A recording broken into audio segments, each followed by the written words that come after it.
Ah, the check engine light. Nobody likes seeing that little light pop up on the dashboard.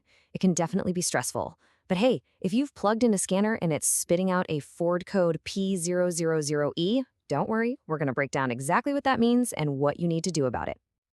Okay, so let's get right into it. The light's on, and you have this code P000E. This is what's called a Diagnostic Trouble Code, or DTC. Think of it as a specific message from your car's computer telling you that something is off with how it's handling fuel. So let's figure out what it's trying to tell you. All right, first up, we've got to translate this technical stuff into plain English. Your car's computer has its own language, but once you get the gist of it, it's actually pretty logical. Okay, so here it is, the official technical definition you'll see on a scanner. Fuel volume regulator control exceeded learning limit. I know, it's a mouthful, but you can ignore most of that because the most important part is right at the end. Exceeded learning limit. So what on earth does that mean? Well, think of your car's computer like a smart thermostat for your engine. It's constantly making tiny adjustments to the fuel flow to keep everything running perfectly. That's its adaptive strategy.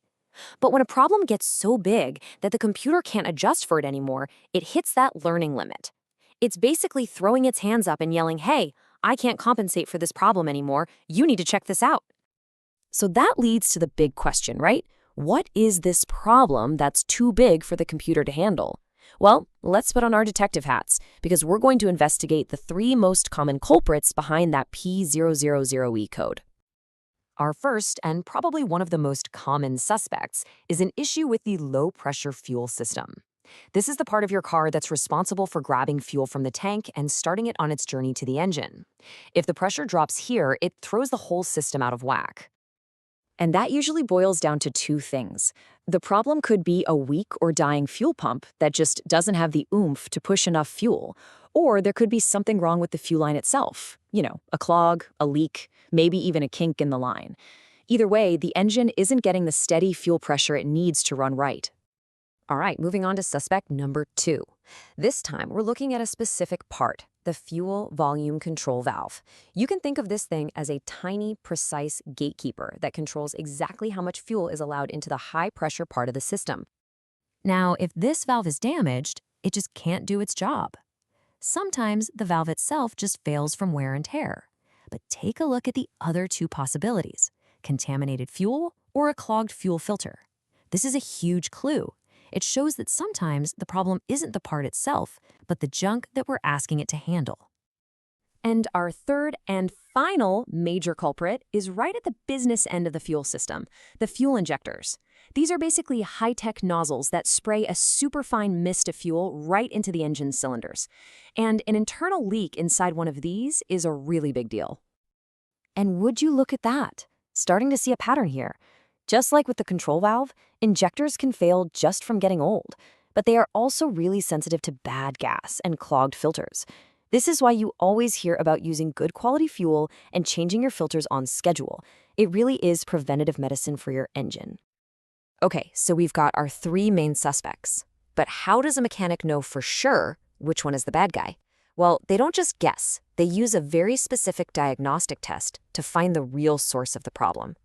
So how do they go from a list of possibilities to the actual root cause? The answer is a pretty clever diagnostic tool called the power balance test.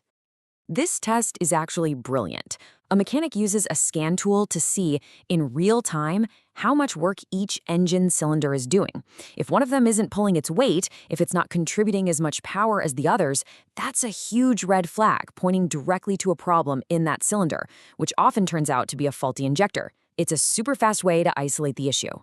So now that we've investigated the culprits and we know how a mechanic pinpoints the issue, let's talk about the fix.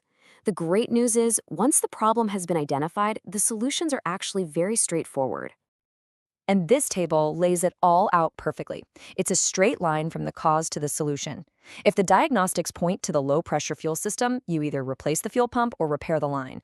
If it's the fuel volume control valve, you just replace that valve. And if you've got a leaky injector, it'll need to be cleaned or more likely replaced. See? A clear path from diagnosis to repair.